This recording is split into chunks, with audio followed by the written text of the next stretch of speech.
Welcome to Healthcare Algorhythm. I'm Dr. Will Strimel. If you want the real story behind today's healthcare challenges and the strategies and technologies people are actually using to solve them, you're in the right place.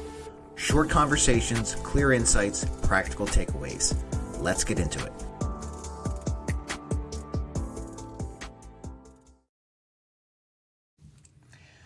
And welcome to Healthcare Algorhythm, everyone. I'm Dr. Will Strimel, and today I am joined by Carlos Rodriguez, the co-founder and CEO of Humanate. Currently based in College Station, Texas, Carlos has spent over 20 years in healthcare operations and technology. He's a former academic medical center COO and physician practice plan CFO. Now he's currently running a digital healthcare technology startup that uses agentic AI for patient intake workflows, which can be very labor intensive, with the goal of tackling the critical effects of healthcare staff shortages. Carlos, thanks so much for being here. I'm looking forward to hearing your story and what you're working on right now. No, thank you, Dr. Will. It's a privilege to be with you and your audience, so I look forward to our time together. Great. So, as we noticed that before we jump in, we have a connection. So with Texas A&M, I understand you did your engineering, got your engineering degree at A&M, and as it turns out, my cardiology fellowship, which was at Scott and White Hospital in Temple, Texas, was also affiliated with Texas A&M. So we're off to a great start as fellow Aggies here. I often say, Dr. Will, that A&M is more like a cult rather than a university because I understand. we have a lot of tradition in our 100. It's going to be 150 years next year of A&M being established. So with that in mind, I thought you could take us on a bit of a journey and kind of give us an insight as how that engineering student back in College Station found his way into healthcare and eventually became a serial healthcare entrepreneur. No, Dr. Will, that's a great question. So I tell folks that I was born at a very young age, but I am your typical immigrant story, right? So my parents came from Spain to the U.S. For their kids to have a better educational opportunity. So my two brothers and I came to the U.S. and my mom sat us down and said, hey, you have to be an engineer, a doctor, or a lawyer. And I was like, really? Since when did I become the Rodriguez rule? So in short, Dr. Will, my two brothers are physicians. My younger brother is also with Scott and White. He is in Temple as a minimal invasive surgeon trained at Mayo, and then under Dr. Red Duke, that from A&M, kind of became the ER doctor at the medical center with UT. My older brother is internal medicine. I chose to kind of go more engineering and business. And I kind of cut my teeth with Bain Capital up in Boston, and one of the things that they taught me was the fact that you really have to look at the data and see if what you're doing makes sense, right? So long story short is I was involved in mergers and acquisitions for this Bain company, and whenever we bought the company, if it had more than 40% labor, we really had two choices to pay back, the debt, for the M&A, which was we either automated it, meaning robotics and things like that, or we offshored it because it was too expensive to manufacture here. Sure. Well, I worked 20 years at that and then end up at Academic Medical Center as a COO, and I started managing hospitals and physician clinics. And 70% of my cost is labor, right? So you a lot of people associate healthcare, with the folks that have the credentials, such as yourself and nurse practitioners and nurses and PAs. But the reality is that for every one doctor in a hospital, you have 10 to 12 staff members. Absolutely.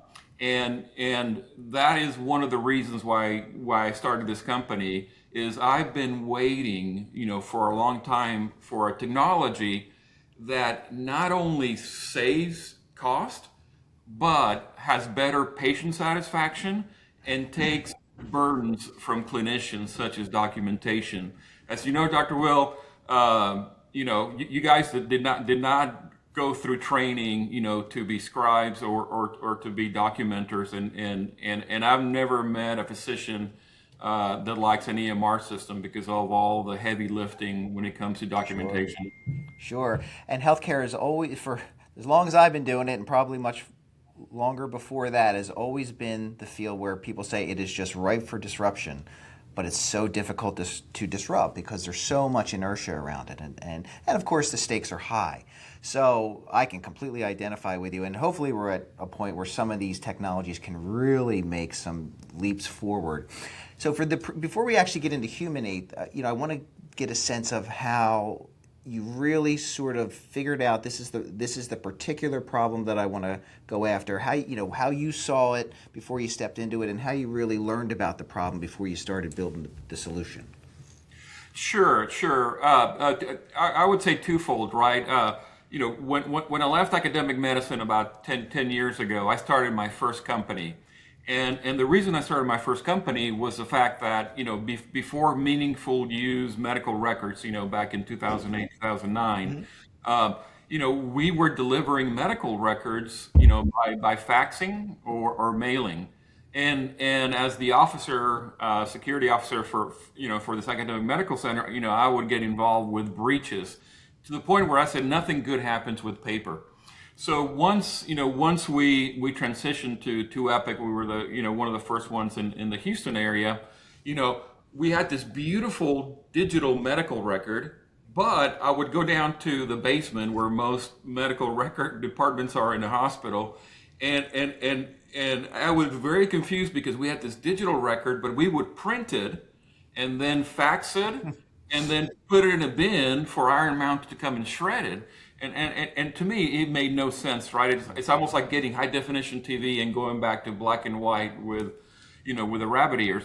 So my first company, my thing was I want people to be able to log on to a cloud service and download their medical records and keep a record electronically for themselves. So we started this company called Next Medical Records. And when COVID hit, our technology just became a darling.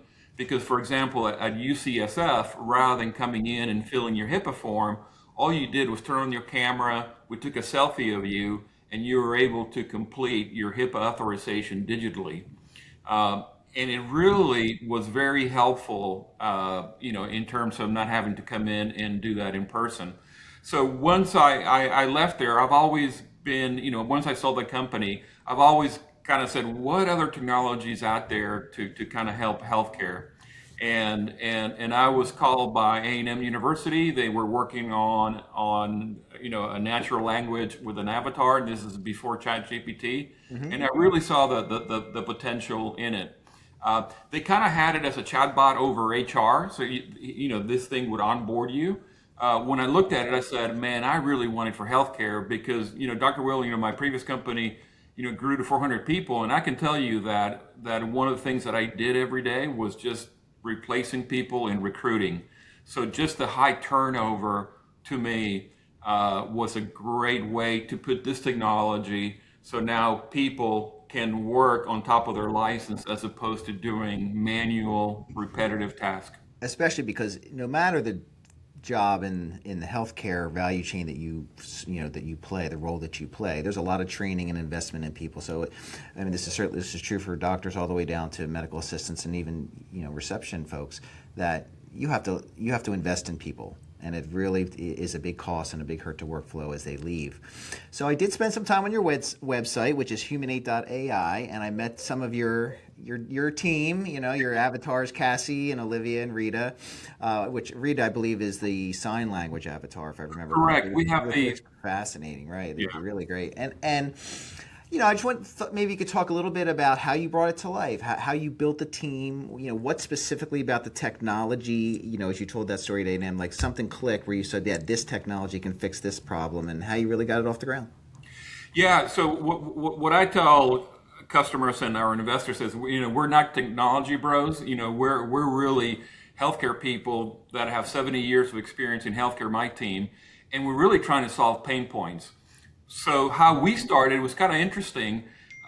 In the orthopedic space, as you know, in sports medicine, they're very heavy users of not only medical records, imaging studies, an X-ray or an MRI, but also these things called disability forms. So Sure. you have a disability form, whether it's short-term or FMLA, and the patient really is in a hurry for their doctor to complete this form because they needed to file for either workman's comp or short-term disability with Aflac or Geico. Mhm. The issue becomes it takes about 30 minutes for a doctor or a nurse to sit down, look at your medical record, and fill this form with all the DRG and CPT codes. Amen. So, right, and by the way, because it's heavily regulated, you could only charge $25 for this form. Mhm. So why do I have the incentive as a doctor or a nurse, to step out of what I'm doing, whether I'm examining a patient or in the OR, to do this very manual task? So what we did with the busiest orthopedic clinic in Dallas, it's called the Carroll Clinic, over 40, orthopedic doctors. So what we did is they were just having a hard time answering the phone from 8 to 5 with people saying, "Hey, where is my FMLA?" So what we did there is we put Cassie on their website. One, she's available 24/7. Second, she speaks over 100 languages, so you don't need an interpreter. And third, she has the ability to take your information, validate who you are, and then go into the medical record, scrape the information, fill the form, and then send it to the human in the loop to review and approve. So now we're taking a 30-minute task by a nurse or a doctor and reducing it to less than 5 minutes. Right. So that's how we started, and then now we have an endoscopy patient intake. Now it's starting to grow by the people that come to us and say, "Hey, I'm struggling with this. Can you help me?" Oh, I'm sure word of mouth would be fantastic in spreading that. Yeah. How did you think of with the avatars themselves? How did you think about the tone, the personality? Without getting too much into the technical details, just how did you really approach how you wanted to build Cassie and Oliver?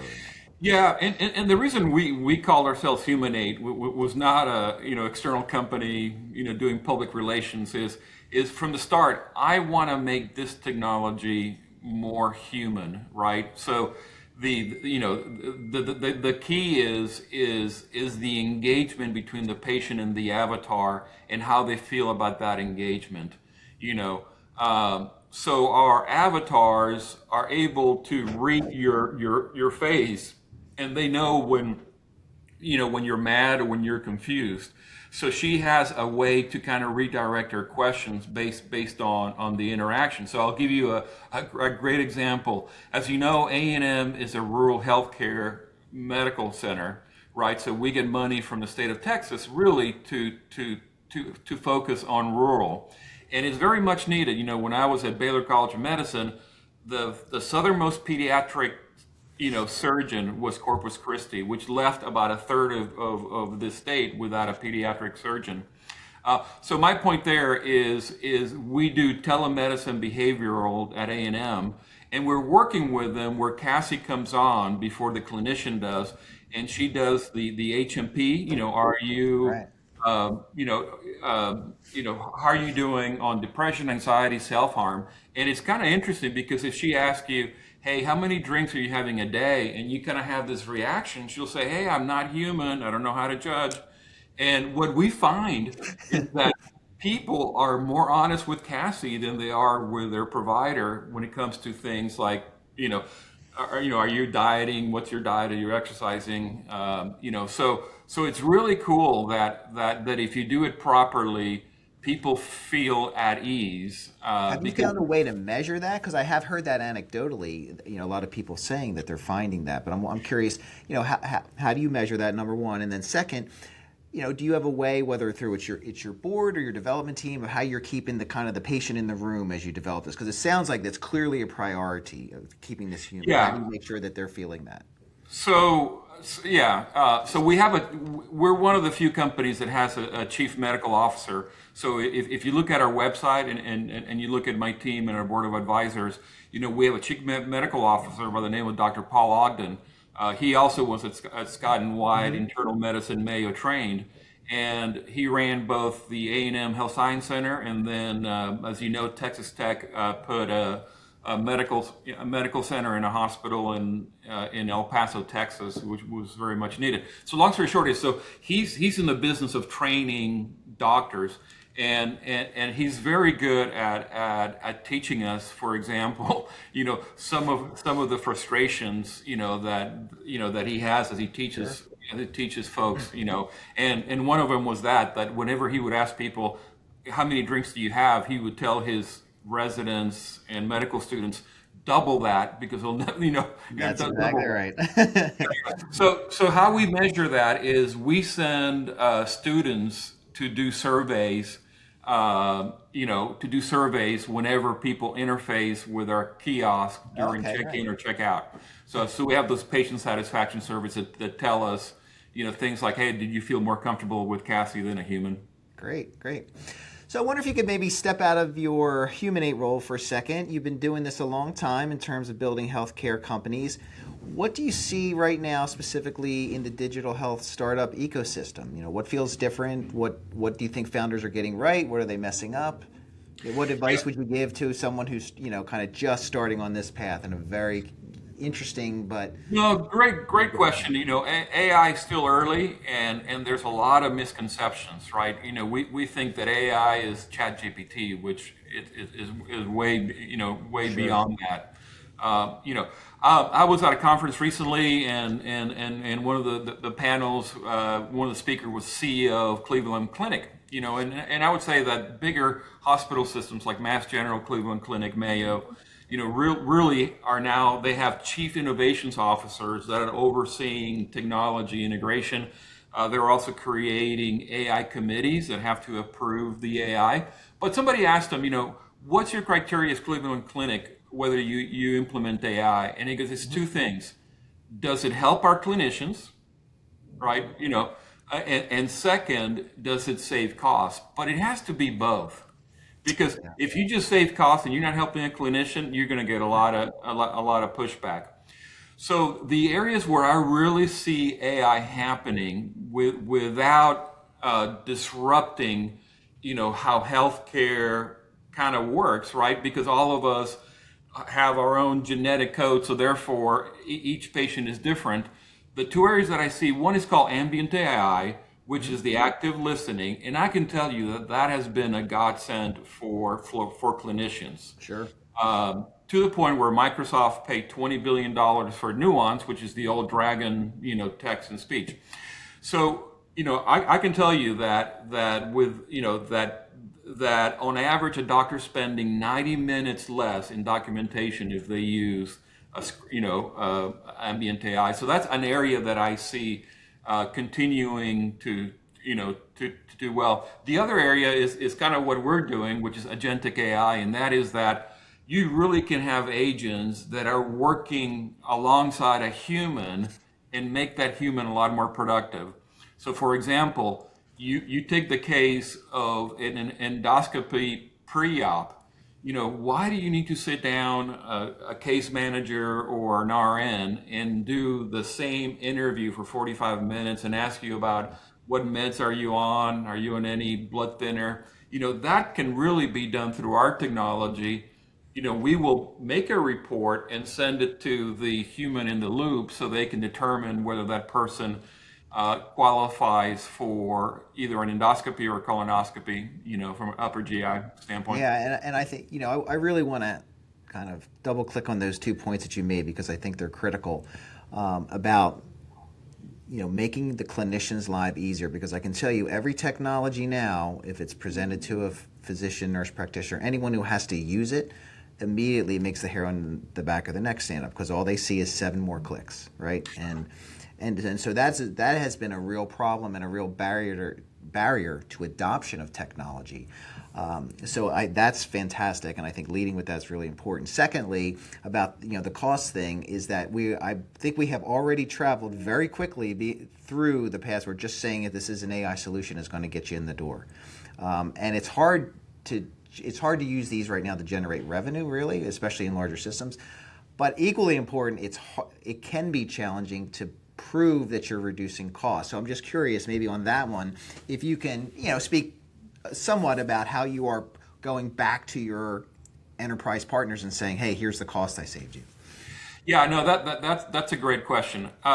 So as you know, capital is very highly fought in an academic, hospital healthcare system, right? So, I always say that we all want our toys. So I remember, when the Da Vinci robot from Intuit kind of took off, and they caused almost this phenomenon that if you got trained in an academic medical center and now you're in the community, you would tell your CMO, hey, I want a Da Vinci robot because it's better for my patient, right? So in the case of my brother, he does the hernia redos, by putting a mesh using the Da Vinci robot. So in our case, we don't compete for a systems capital. We go after a resource that's already been budgeted, which is labor, right? So what we do is we go through your website, we'll go through Indeed.com and figure out like, hey, they have 10 medical receptionist, positions, and they've had them open for 6 months. So we'll go to them and say, hey, what do you think of this hybrid model between putting some of our system and some humans and letting the patient decide if they want to pre-check or check in when they appear. I love that. And what we do is we price our product at 50% of what you pay a human, right? So we say, hey, from day one, you're going to be more productive. And second, Cassie, which is clinical care concierge, our Cassie will not show up on Monday with a tattoo and a nose ring. Sure. Or a hangover. She has no bias, so she doesn't know whether you're male or female, whether you're Hispanic like myself or another ethnicity. So the consistency that you can do with the combination of LLM and an avatar is just amazing. Yeah, so along those lines, of course, one of the societal impacts that everyone has concern about, and it's legitimate, is what will these fantastic technologies do to our human workforce? And it's a very sensitive topic and something that we need to be thoughtful about. And I wonder if have you gotten any pushback, or is there any hesitancy even from the the frontline staff about more or less bringing in a technology that could replace them? Yeah, that is a concern, especially at the nursing level. So if you look at HCA, the largest for-profit healthcare system out of Tennessee, they had to redo their contracts because they're union nurses, in some states.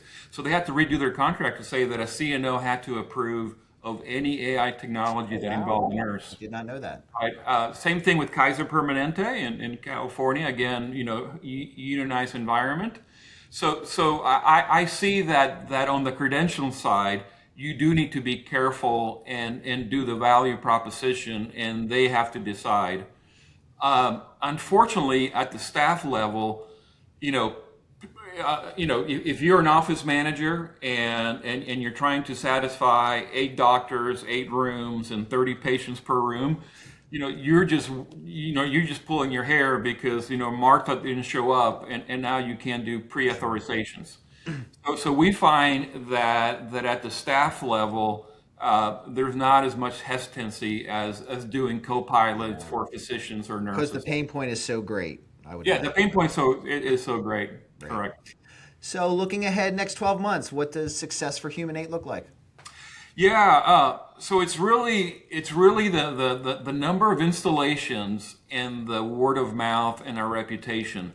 As you know, in healthcare, in my opinion, it is not an early adopter, organizations. In fact, I would say that healthcare is late adopter. So, you think the way we check into the airport, the way we check in banking, there's a lot of digital front door. In healthcare, there's not. You call from 8 to 5, right? Sure. From that standpoint. And I tell folks that more than likely, you're going to spend more time on hold with your physician's office than in front of your physician, So you spend more time on hold with that. So my point is I really need to grow our installation base so they become the ambassadors of this technology. Because I can get up on a pedestal at a conference and say, hey, this is the greatest thing since sliced bread. But if you were to get there, and say, hey, I really like it and we can use it at Scott and White, I mean, that's better than any marketing campaign I can do. So again, number of installations and really word of mouth to help spread this technology. Well, I'm sure someone listening to this is going to hear this story and absolutely identify with the pain points. So if they want to continue the conversation or get in contact, what's the best way to get you? Yeah, best way is to go to our website. It's humanate, HUMANT.ai, or email me, Carlos at humanate.digital. We'll be happy to do a demo, happy to go speak with a group and kind of let you know what we're doing and what we've seen as good and bad. Well, Carlos, this has been fantastic. It's great technology. Like we said, it's a great pain point to solve, and I'm sure that someone out there can benefit from this. So I hope we get to spread the word a little bit. And to all our listeners, thank you so much for tuning into the Healthcare Algorithm podcast. If you found this helpful, please share the story, and we will see you next time. Carlos, thank you so much for joining us. Thank you, Dr. Will. Thank you, everybody. Bye-bye. Bye.